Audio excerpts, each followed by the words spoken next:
Howard Phillips Lovecraft. Nacido en Providence un 20 de agosto de 1890 y fallecido en Providence el 15 de marzo de 1937. Conocido por crear los mitos de Cthulhu, así como el Necronomicon, este autor intercambió correspondencia con otros escritores famosos, algunos de ellos Robert E. Howard, Robert Bloch o August Derleth. Con ellos formó algo llamado el Círculo de Lovecraft. Altamente influenciado por el gran escritor Edgar Allan Poe, el día de hoy les presentamos un cuento que ha sido comparado con el gran relato La verdad sobre el caso del señor Valdemar. Este es Aire Frío. Aire Frío fue escrito en marzo de 1926 y publicado en marzo de 1928 en la revista Tales of Magic and Mystery. Con ustedes, Aire Frío. Me piden que explique por qué temo las corrientes de aire frío, por qué tirito más que otros al entrar en una habitación fría, y parece como si sintiera náuseas y repulsión cuando el fresco viento del anochecer empieza a deslizarse por entre la calurosa atmósfera de un apacible día otoñal. Según algunos, reacciono frente al frío como otros lo hacen frente a los malos olores. Impresión esta que no negaré. Lo que haré es referir el caso más espeluznante que me ha sucedido, para que ustedes juzguen en consecuencia si constituye o no una razonada explicación de esta peculiaridad mía. Es una equivocación creer que el horror se asocia inextricablemente con la oscuridad, el silencio y la soledad. Yo me di de bruces con él, en plena tarde, en pleno ajetreo de la gran urbe, y en medio del bullicio propio de una destartalada y modesta pensión, en compañía de una prosaica patrona y dos fornidos hombres. En la primavera de 1923 había conseguido un trabajo bastante monótono y mal remunerado en una revista de la ciudad de Nueva York. Y viéndome imposibilitado de pagar un sustancioso alquiler, empecé a mudarme de una pensión barata a otra, en busca de una habitación que reuniera las cualidades de una cierta limpieza, un mobiliario que pudiera pasar y un precio lo más razonable posible. Pronto comprobé que no quedaba más remedio que elegir entre soluciones malas, pero tras algún tiempo recalé en una casa situada en la calle 14 Oeste, que me desagradó bastante menos que las otras en que me había alojado hasta entonces. El lugar en cuestión era una mansión de piedra rojiza de 4 pisos, que debía datar de finales de la década de 1840, y provista de mármol y obra de marquetería cuyo herrumbroso y descolorido esplendor era muestra de la exquisita opulencia que debió tener en otras épocas.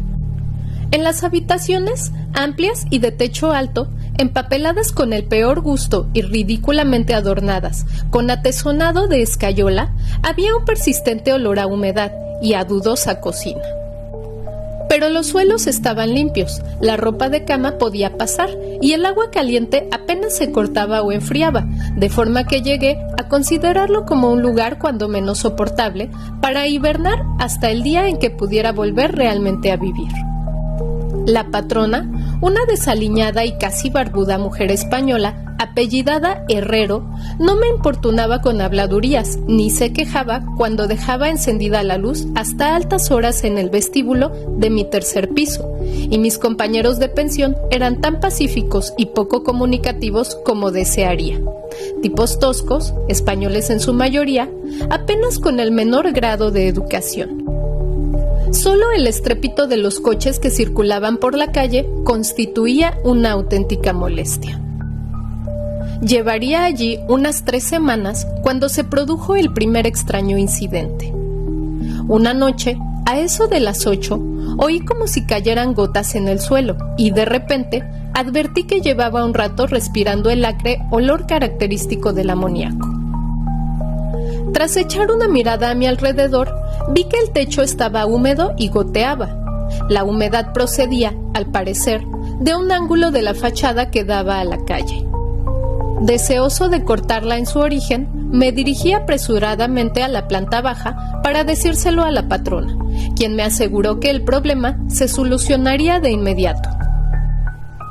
El doctor Muñoz, dijo en voz alta mientras corría escaleras arriba, delante de mí, ha debido derramar algún producto químico. Está demasiado enfermo para cuidar de sí mismo. Cada día que pasa está más enfermo, pero no quiere que nadie le atienda. Tiene una enfermedad muy extraña. Todo el día se lo pasa tomando baños de un olor la mar de raro y no puede excitarse ni acalorarse. Él mismo se hace la limpieza. Su pequeña habitación está llena de botellas y de máquinas y no ejerce de médico. Pero en otros tiempos fue famoso. Mi padre oyó hablar de él en Barcelona y no hace mucho le curó al fontanero un brazo que se había herido en un accidente. Jamás sale. Todo lo más se le ve de vez en cuando en la terraza y mi hijo Esteban le lleva a la habitación la comida, la ropa limpia, las medicinas y los preparados químicos. Dios mío, hay que ver la sal de amoníaco que gasta este hombre para estar siempre fresco. Mrs. Herrero desapareció por el hueco de la escalera en dirección al cuarto piso y yo volví a mi habitación. El amoníaco dejó de gotear y mientras recogía el que se había vertido y abría la ventana para que entrase aire, oí arriba los macilentos pasos de la patrona. Nunca había oído hablar al doctor Muñoz, a excepción de ciertos sonidos que parecían más bien propios de un motor de gasolina. Su andar era calmo y apenas perceptible. Por unos instantes me inquirí qué extraña dolencia podría tener aquel hombre y si su obstinada negativa a cualquier auxilio proveniente del exterior no sería sino el resultado de una extravagancia sin fundamento aparente. Hay, se me ocurrió pensar, un tremendo patos en el estado de aquellas personas que en algún momento de su vida han ocupado una posición alta y posteriormente la han perdido. Tal vez no hubiera nunca conocido al doctor Muñoz, de no haber sido por el ataque al corazón que de repente sufrí una mañana mientras escribía en mi habitación. Los médicos me habían advertido del peligro que corría si me sobrevenían tales accesos y sabía que no había tiempo que perder. Así pues, recordando lo que la patrona había dicho acerca de los cuidados prestados por aquel enfermo al obrero herido, me arrastré como pude hasta el piso superior y llamé débilmente a la puerta, justo encima de la mía. Mis golpes fueron contestados en buen inglés por una extraña voz, situada a cierta distancia a la derecha de la puerta, que preguntó cuál era mi nombre y el objeto de mi visita. Aclarados ambos puntos, se abrió la puerta contigua a la que yo había llamado. Un soplo de aire frío salió a recibirme a manera de saludo, y aunque era uno de esos días calurosos de finales de junio, me puse a tiritar al traspasar el umbral de una amplia estancia, cuyo elegante y suntuoso decorado me sorprendió en tal destartalado y mugriento nido. Una cama plegable desempeñaba ahora su diurno papel de sofá, y los muebles de caoba, lujosas cortinas, antiguos cuadros y añejas estanterías hacían pensar más en el estudio de un señor de buena crianza que en la habitación de una casa de huéspedes.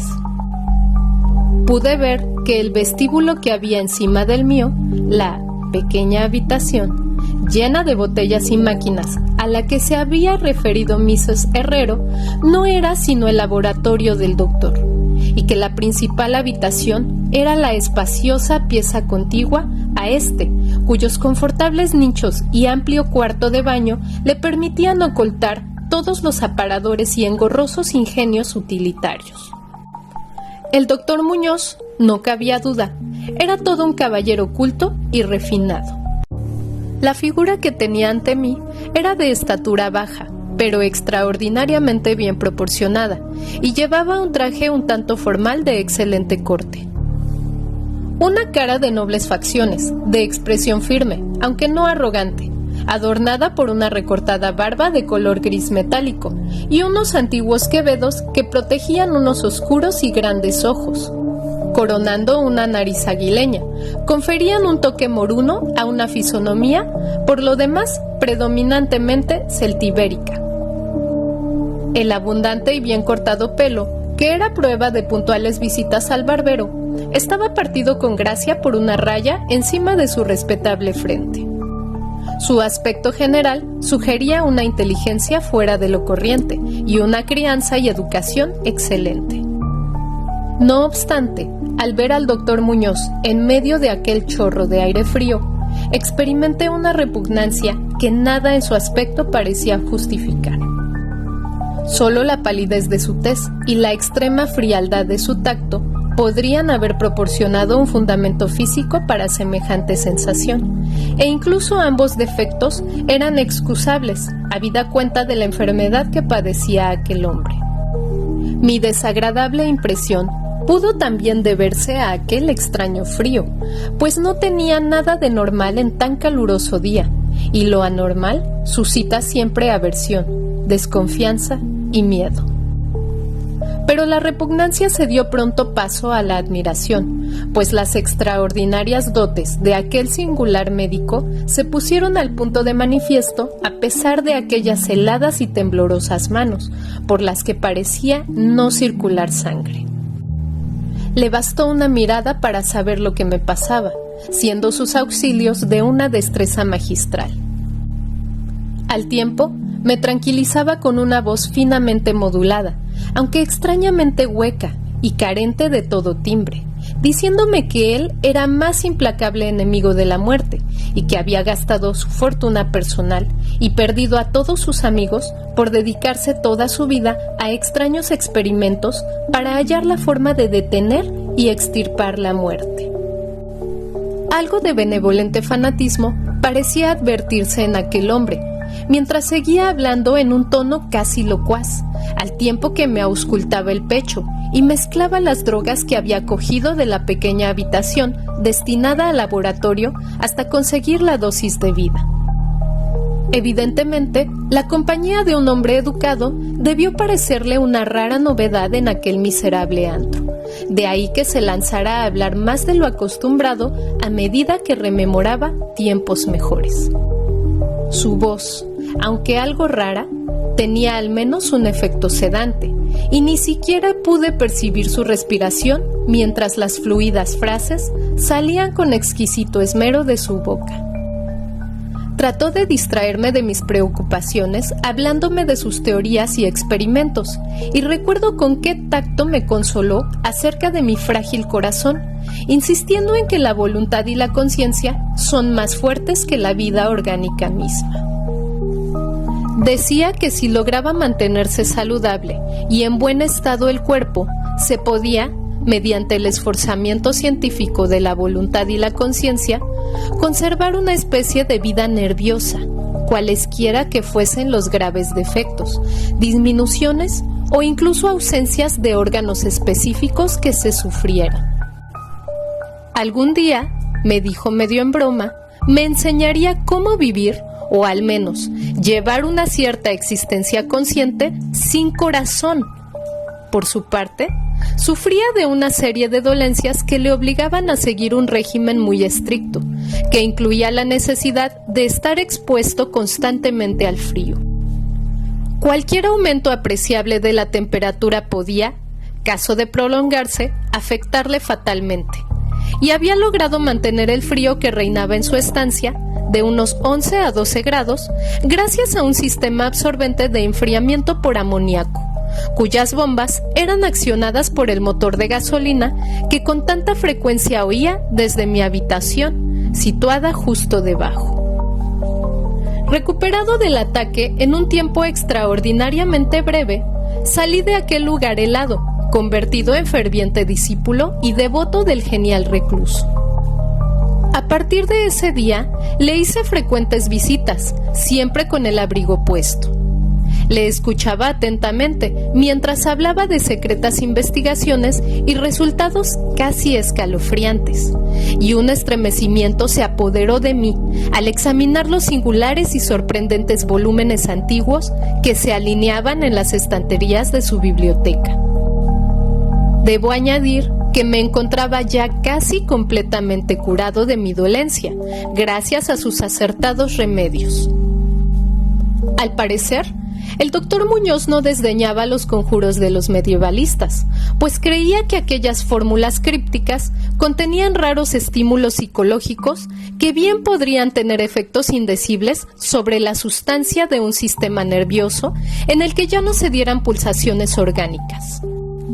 Me impresionó grandemente lo que me contó del anciano doctor Torres, de Valencia, con quien realizó sus primeros experimentos y que le atendió a él en el curso de la grave enfermedad que padeció 18 años atrás y de la que procedían sus actuales trastornos. Al poco tiempo de salvar a su colega, el anciano médico sucumbió, víctima de la gran tensión nerviosa a la que se vio sometido, pues el doctor Muñoz me susurró claramente al oído, aunque no con detalle, que los métodos de curación empleados habían sido de todo punto excepcionales, con terapéuticas que no serían seguramente del agrado de los galenos, de cuño tradicional y conservador. A medida que transcurrían las semanas, observé con dolor que el aspecto físico de mi amigo iba desmejorándose, lenta, pero irreversiblemente, tal como me había dicho Mrs. Herrero.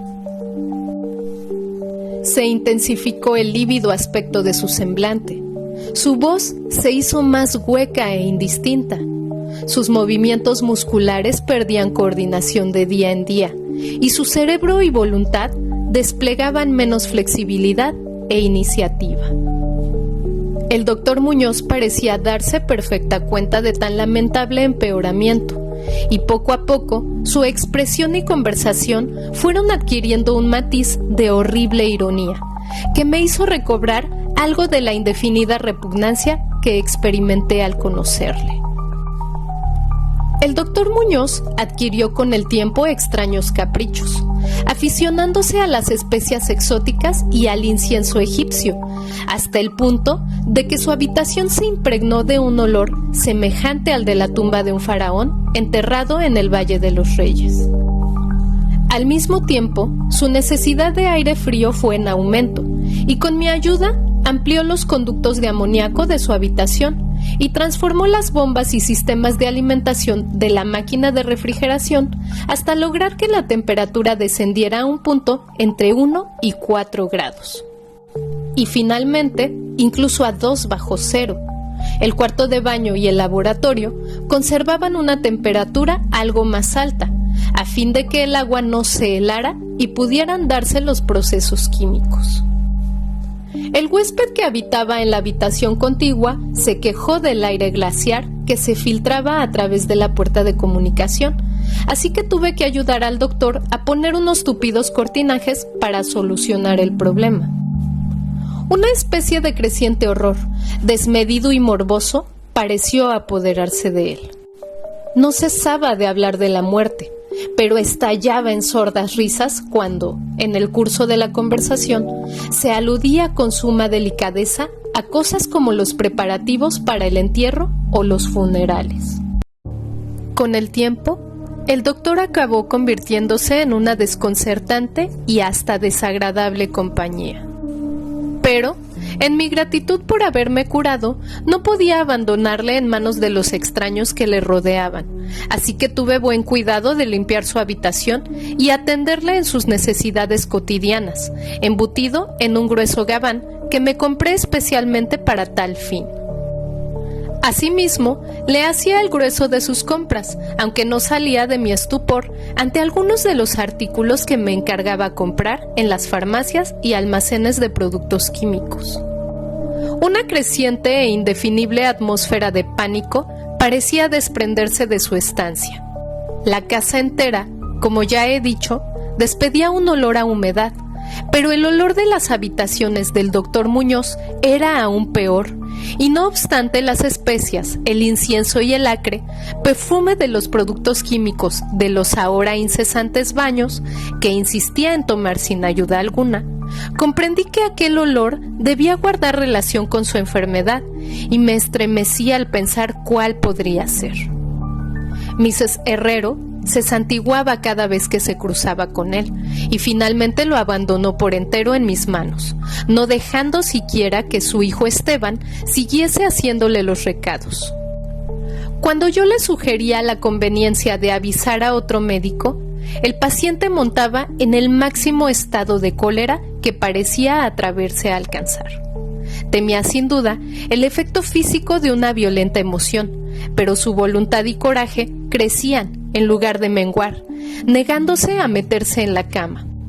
La lasitud de los primeros días de su enfermedad dio paso a un retorno de su vehemente ánimo, hasta el punto de que parecía desafiar a gritos al demonio de la muerte, aun cuando corriese el riesgo de que el tradicional enemigo se apoderase de él. Dejó prácticamente de comer, algo que curiosamente siempre dio la impresión de ser una formalidad en él, y solo la energía mental que le restaba parecía librarle del colapso definitivo. Adquirió la costumbre de escribir largos documentos, que sellaba con cuidado y llenaba de instrucciones para que a su muerte los remitiera yo a sus destinatarios. Estos eran en su mayoría de las Indias occidentales, pero entre ellos se encontraba un médico francés famoso en otro tiempo, y al que ahora se daba por muerto, y del que se decían las cosas más increíbles. Pero lo que hice en realidad fue quemar todos los documentos antes de enviarlos o abrirlos. El aspecto y la voz del doctor Muñoz se volvieron absolutamente espantosos, y su presencia casi insoportable. Un día de septiembre, una inesperada mirada suscitó una crisis epiléptica en un hombre que había venido a reparar la lámpara eléctrica de su mesa de trabajo. Ataque del que se recuperó gracias a las indicaciones del doctor, mientras se mantenía lejos de su vista. Aquel hombre, harto sorprendentemente, había vivido los horrores de la Gran Guerra sin sufrir tamaña sensación de terror.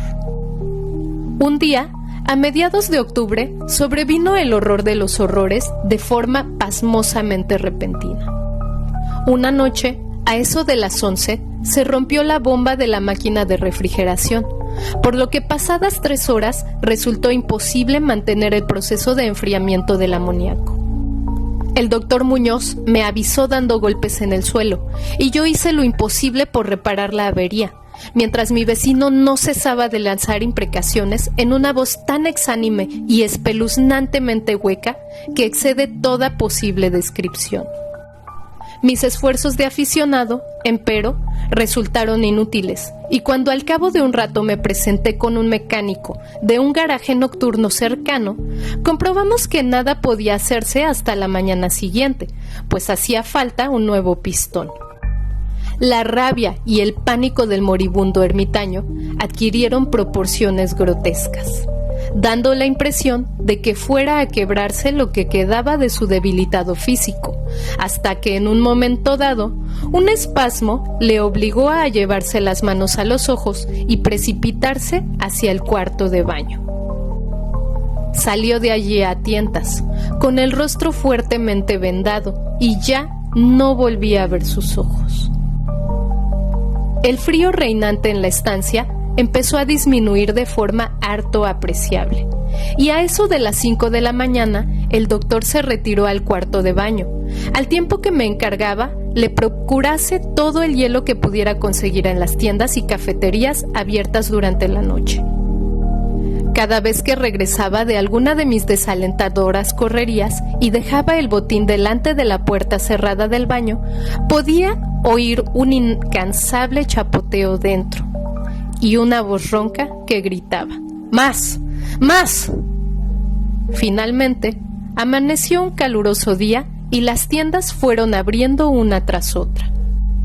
Le pedí a Esteban que me ayudara en la búsqueda de hielo, mientras yo me encargaba de conseguir el pistón, pero siguiendo las órdenes de su madre, el muchacho se negó en redondo.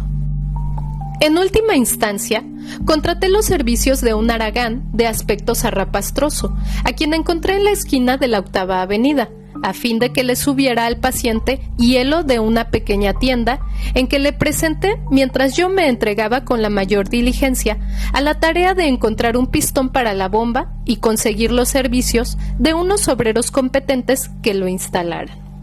La tarea parecía interminable, y casi llegué a montar tan en cólera como mi ermitaño vecino, al ver cómo transcurrían las horas yendo de acá para allá, sin aliento, y sin ingerir alimento alguno, tras mucho telefonear en vano e ir de un lado a otro en metro y automóvil.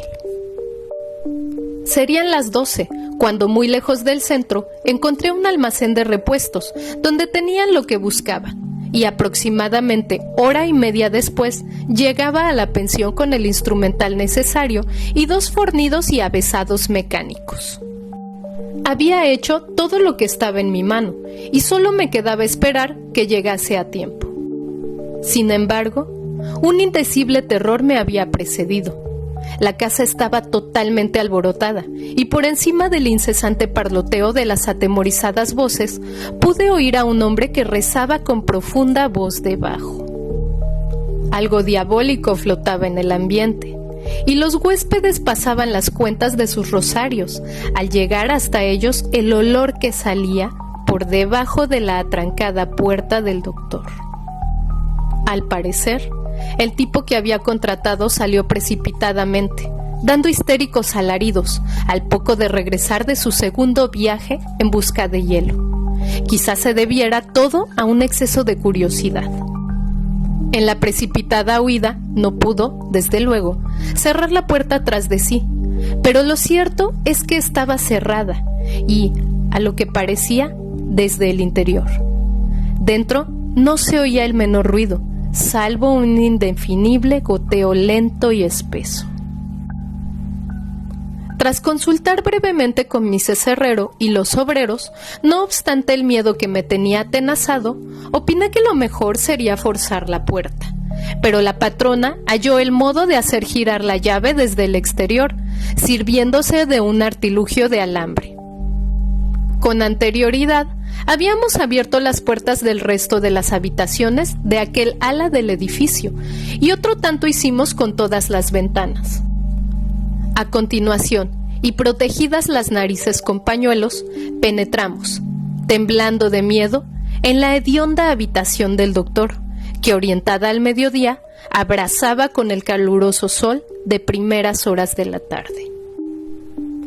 Una especie de rastro oscuro y viscoso llevaba desde la puerta abierta del cuarto de baño a la puerta de vestíbulo, y desde aquí al escritorio, donde se había formado un horrible charco. Encima de la mesa había un trozo de papel, garrapateado a lápiz por una repulsiva y ciega mano, terriblemente manchado también, al parecer, por las mismas garras que trazaron apresuradamente las últimas palabras.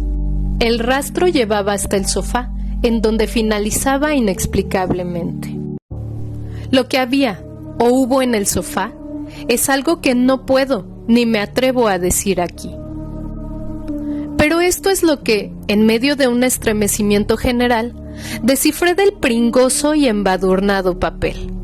Antes de sacar una cerilla y prenderla a fuego hasta quedar solo una pavesa, lo que conseguí descifrar aterrorizado mientras la patrona y los 2 mecánicos salían disparados de aquel infernal lugar, hacia la comisaría más próxima, para balbucear sus incoherentes historias. Las nauseabundas palabras resultaban poco menos que increíbles en aquella amarillenta luz solar, con el estruendo de los coches y camiones que subían tumultuosamente de la abigarrada calle 14. Pero debo confesar que en aquel momento creí lo que decían. Si las creo ahora, es algo que sinceramente ignoro. Hay cosas acerca de las cuales es mejor no especular, y todo lo que puedo decir es que no soporto lo más mínimo el olor a amoníaco, y que me siento desfallecer ante una corriente de aire excesivamente frío. Ha llegado el final, rezaban aquellos hediondos garrapatos. No queda hielo.